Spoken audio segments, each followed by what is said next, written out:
Welcome back, everyone. We all know that peppermints are the most iconic sweet treat during the holidays, but did you know they can be turned into, so much more. So here to show us how is the sweetest and most refreshing candy girl we know, Miss Maria. Oh. This is the cutest thing ever, Maria. I mean, honestly, I'm sort of obsessed with this DIY. I feel like you can't look at this and like have a bad day. You instantly smile because it's peppermint. It makes you think of Christmas, and it's so fun and whimsical just on its own, which is probably why it's basically Christmas's candy. But you can actually DIY with this in a really kind of easy way, and that's what I love about it is you can get the kids involved. This can make for a great decoration for a party, for a hot chocolate bar, or just if you like candy, you can just have it around your house. It makes such an impact. So you have a few different variations of this. You have this one over here, which is the peppermint cake stand you're going to show us how to make, and then you also have the bowl, which I'm super excited about as well. The bowl. But let's start with the cake stand first. Okay, so for the cake stand, you want to start with just your peppermints, and you can take them out like we have like here. this, You can put any trash here if you want to open them.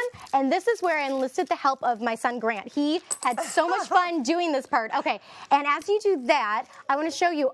I did find that the best and easiest way to create the circle shape that I really wanted was to use a springform pan. These are really inexpensive. And then when you're done, make a cheesecake, because that's what you use to make a cheesecake. Could you use a regular pan, round pan? You or is it harder absolutely, to get it out? you can. I wouldn't use a pan. I would just put it on a baking sheet. Okay. So I'll talk more on that as well, because we are going to do the couple layers. So for this, I use a piece of parchment. This is important so it doesn't stick to the pan, and pop it on the bottom. So it's lined with it just like that.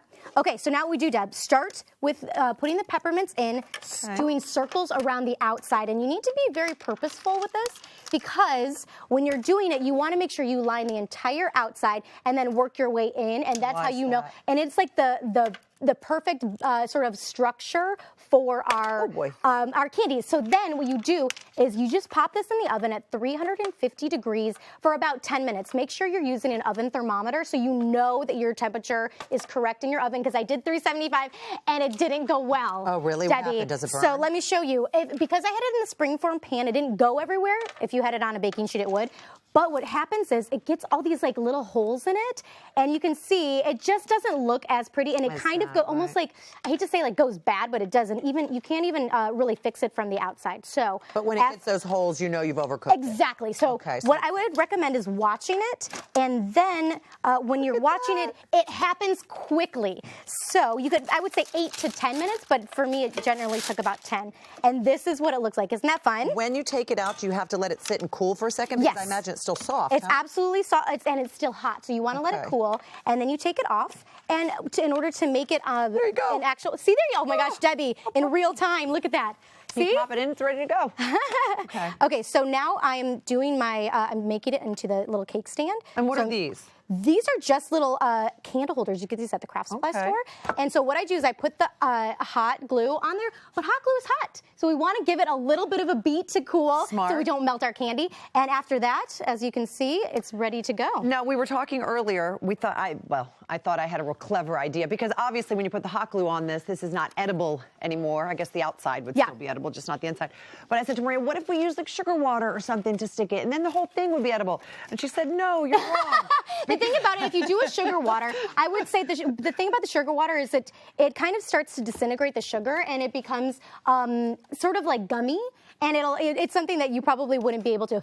Okay, so now we have one tier. You could stop there. Oh, but I got excited. But if you're Maria Provenzano, you would never stop there.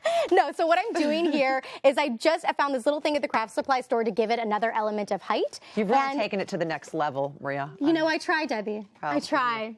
With my candy. I'm taking it to a new level. So this way it just adds that element of height. And it's so fun, and it makes such a big impact. It really does. Okay, so now we have our double-tiered cake stand or cookie stand. You're going to show us how to make this beautiful bowl, which I'm so impressed with. Oh, I tried. You know, it sounds fancy. It's not. So I actually have a video for you, so you can see how it was done. I put this on a baking sheet, similar to like so you can see all the peppermints there. I figured out my sizing of my bowl first, and then laid them all out, popped it into the oven, and now this is what it looks like when it comes out. You see? Oh my gosh, it looks like a doily. Exactly. So I give it just maybe 1 minute, and then I pop it into the bowl, and that will take on the actual shape of the bowl, which is really cool. And then you let it cool completely. And now we have our big reveal of our bowl. And you could do this with any size bowl as well. And look at that. So you obviously have to let this cool again in there. Yep, and it happens really fast, but look at how beautiful. I mean, peppermint is so beautiful, and that just screams Christmas. And then you can decorate. So this is where it's really fun. I do recommend the things you're putting in there, don't put anything that's maybe warm or that could have any kind of condensation. Okay. You want to do things like the marshmallows, the cookies, the candies, things like that, because any kind of wetness on here could make it kind of melt. And do not store this in the fridge. But can you store this for next year? Could I spray it with the shellac I wouldn't spray. I would just keep it in candy canes last in my garage forever. My husband's like, do you still have those? So, but just put it in. Put it into a bag, like a Ziploc bag, one of the big ones. Store it, and then you can have it for next year too. Just careful not to crack it. Okay. Well, yeah, careful. They are fragile. Some of these delicious candies and cookies over I got you some malt balls because I know I love a malt ball. Maria, and I love you. This was so sweet. Actually, we're both dressed like candy canes today. We tried. For full instructions on Maria's DIY, you all can go to hallmarkchannel.com. And of course, you can always visit Maria at FromScratchWithMaria.com. Now stick around because up next, Ken is showing us easy and affordable ways, fabulous and frugal, to update our space just in time for all those holiday visitors. Come on back, everyone. This is a good way to